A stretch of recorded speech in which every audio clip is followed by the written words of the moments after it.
This is E-Commerce FM, the e-commerce SEO podcast with Rob Carey and Matt Young. So welcome back then to episode 3 of E-Commerce FM, the SEO e-commerce podcast. I am one of your co-hosts. My name is Matt Young and here is Rob Carey. Hello. Hello, Rob. How are you doing? Yeah, not too bad, thank you. Yeah, it's been a busy week for me. I think with all this COVID-19 going on, the people that tend to be working at the moment are either key workers or people in e-commerce because everyone's buying everything online. They really are. And I must admit, during the week, I really don't hear very much from you, mate. But hey, so that's what it's all about. You're obviously, you're working in SEO. This is your life, and henceforth, this is the podcast that you wanted to put together. Today's topic, again, you've come up with this one, and we're both going to struggle with this word, aren't we? It is the curse of the keyword cannibalization. So basically, I'm just going to kick it straight off. What the heck is keyword cannibalization, please, Rob? So keyword cannibalization is where multiple pages on your website are competing for the same keyword. So Google likes a variety in their search results. They don't want to show all of the top 10 coming from the same website. And if multiple pages on your website are targeting the same keyword, they basically have to fight against each other in order to rank in the search engines for that keyword. And as a result of this fighting against each other, it can result in weaker rankings for all the pages, and no page being seen as the absolute authority on your website. So can you give us an example of this sort of thing where it might have happened, please? Sure. I mean, a good example is a large British shoe brand, which I used to work with. And shoes are a very tricky product. They're a category, they're a subcategory, sometimes even a sub-subcategory. For example, a boot is a type of shoe, but a shoe is also a shoe, if you know what I mean. So on this website, it was a very typical fashion retail website where the very top level category was gender. So it was women, men, and then accessories. And then under women was women's shoes. And then under women's shoes was shoes, because shoes are a type of women's shoes. So which page should rank for the term women's shoes? And we basically had to de-optimize some of the pages which were competing against the main women's shoes pages to let the main women's shoe page rank the highest. So basically, some pages were axed for the greater good, for want of a better phrase. Only for the keyword women's shoes. So all the other pages which were competing against the main category were optimized for their own keywords. So, for example, the very top category of women, because this company also sold clothing and accessories, the women category became women's fashion, and shoes could target any other terms such as women's work shoes or designer shoes or comfortable shoes. So each page at the end had its own primary keyword to rank for, rather than all going after the term women's shoes. So is best practice then just one keyword per page? It's kind of the opposite. So it's one page per keyword. So every page should have a primary keyword that it goes after. But you can have any other keywords ranking on that page if you like, as long as they're not competing against your other pages. So on that one page, your H1 heading tag should be the primary keyword. The title, the main part of the title, should be that primary keyword, and it should be featured in various ways in your description and in your content as well. So that landing page should be totally about that primary keyword. And you will start to rank for other keywords using that page as well, which is fine, as long as those other keywords aren't something that one of the other pages is trying to rank for. So is this something that only happens with product categories on e-commerce websites? No, so it can happen to any URL on your website, really. So a popular product page can become more powerful than its category page, and a viral blog post on your website could end up outranking some of your e-commerce pages. Even search result pages, if they're indexable by search engines, can actually outrank your main product pages as well. Tricky times. So what can e-commerce sites, or what should e-commerce sites do about that then? So product pages outranking category pages can be a real problem. The individual products could go out of stock or discontinued. And then what happens then The page might 404 and therefore you lose the ranking completely because the page goes offline, or you could show an out of stock message, which means that the user then bounces back to the search engine and chooses a different website to buy from. A single product page also removes the user's choice and variety as well, whereas a category, you could give them multiple options for that product name. A category page should be fully optimized in the heading and the title and description around that primary term. You need to put a decent chunk of content on these category pages as well. And that's one of the biggest issues that e-commerce sites have, is not putting enough time and effort and content into these category pages, which are the main ones which should be driving your traffic. You should also be linking from your blog and your information pages and social content. Whenever you mention a product type, you should be linking to that category page and not to an individual product page. And internally, whenever you're mentioning this keyword, try and link to that category page as well. It's a lot to remember, isn't there? It really is. So you mentioned about blog posts outranking product pages as well. Is that a thing? Yeah, so I used to work with a large crafting and hobby brand, and they had a lot of content on their blog about how to make your own item. And one of these make your own articles went viral with thousands of links and hundreds of thousands of social mentions. And that blog post ended up outranking the product and category pages on their e-commerce site. To me, as a marketer, a digital marketer, that sounds like a good thing. Why would that be a bad thing? Well, blogs are often designed for easy reading, not for conversion. If you want people to start linking to it, you don't want it to look too commercial with having big banners everywhere. So they tend to have clean designs that help with reading to get those links in. But it's also hard to get people out of the article and into your e-commerce store. So you want to make it so that that blog post converts, but ideally you want people to really hit the product page or the category page rather than the blog post when they're searching for this item. So if you have a blog post which is popular for this item that you're talking about, you should make sure that whenever you mention the item that you link back into your category page so that the search engines know that the category page is the primary authority on your website about this topic and not this individual blog post. Got you. Okay. And search results can be a problem as well? Yeah, so some e-commerce platforms don't block search engines from the internal search pages, or sometimes people open it up so that search engines can index those search result pages, maybe because their category pages are too poor. So this usually happens on sort of a poorly built e-commerce site. And the problem is that search pages can be infinite. You can have a search result page for every single word that appears on your website.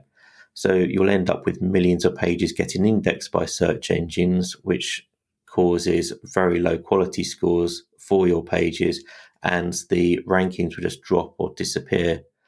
And it's very hard to put unique content on each individual search result, and you don't know which search result pages are going to get indexed as well.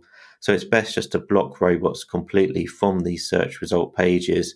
But before you do, just check to make sure that you're not getting significant traffic to these pages first. And if you are, find a category page which should really be ranking for that keyword and fix that category page before you turn off that traffic, before you block the search engines from those search result pages.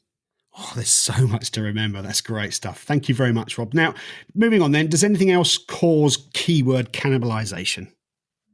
Yeah, duplicate URLs can. So if you don't have a canonical tag on every single page telling search engines which URL is the king, which one is the original page and the one that should be trusted. Also, if you've got a multinational e-commerce site, remember the hreflang tag as well, which tells search engines which page is important for which country, because of course some product names are the same in multiple languages.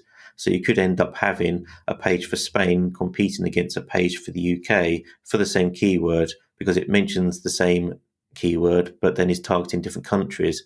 So that is solved by having a hreflang tag on your website telling search engines which one is most important for each country. Also, sometimes e-commerce sites have different URLs for every color and size and quantity of product. And you want to ideally canonicalize those back to the primary product detail page. Although there are some instances where it's important. For example, you could have a really great page ranking for red sweater. It could be a big traffic driver for you. So if you do have instances where these colors or sizes are a major traffic driver for you, just make sure that the content on those pages are completely unique and different, so that the red sweater page doesn't compete against the sweater page, for example. Also, pagination can be an issue with your product listing pages. If you can, try and list every single product on the category page, up to 100 different products on that category page, so that Google can easily access those products and index those product pages, and potentially canonicalize the extra pages going on to page 2, page 3 of your categories, canonicalize those back to the main category page. You just want to make sure that all your products are visible, though. So whenever you have more than, say, 50 or 60 products within a category, make sure you then have a subcategory so that both search engines and users can filter down the tree so that they get to a point where there's only a few products listed under that subcategory. And I'd say the sales pages can also compete against categories. Whenever you put on a summer sale, sometimes you'll have a sale which is just one product category. They can directly compete against your main product pages.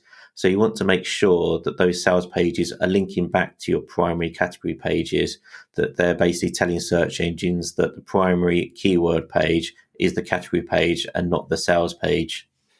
There's so much here to go through, isn't there? Don't worry. At the end of the show, we'll give you some contact details. And if you want to discuss this in any sort of detail, then you can get back in touch with Rob. So the real issue here then is you may not be aware of this. So how do you know that you have, a possible cannibalization issue? Well, sometimes you'll notice that you're ranking lower than you think you should be for a search term, often page 3 or worse. You might see volatility in the rankings as well. So one day you're ranking 8th for a keyword, and another day you're ranking 32nd, 54th for that keyword. It's jumping around all the time. But the biggest sign is if different URLs are switching in and out of the rankings for that keyword. So if you have a shoes and a women's shoes page, and for the keyword women's shoes, those pages keep on swapping in and out of the rankings, so that one week the shoes page ranks 5th for women's shoes, and another week the women's shoes page ranks 5th for women's shoes. That's a sign that search engines can't understand the difference between the pages and doesn't know which one should be the primary keyword page for that search term. So it's important to continue to, check how well you're doing in your searches on a constant basis then. And the other thing we've got to think about is, we are dealing with human beings here. So, does the searcher's intent matter as well? Yeah, it does sometimes. Searcher intent is what people are actually searching for. Are they searching as a research project? Are they looking to compare products? Are they looking just to buy a product directly? Are they looking for reviews?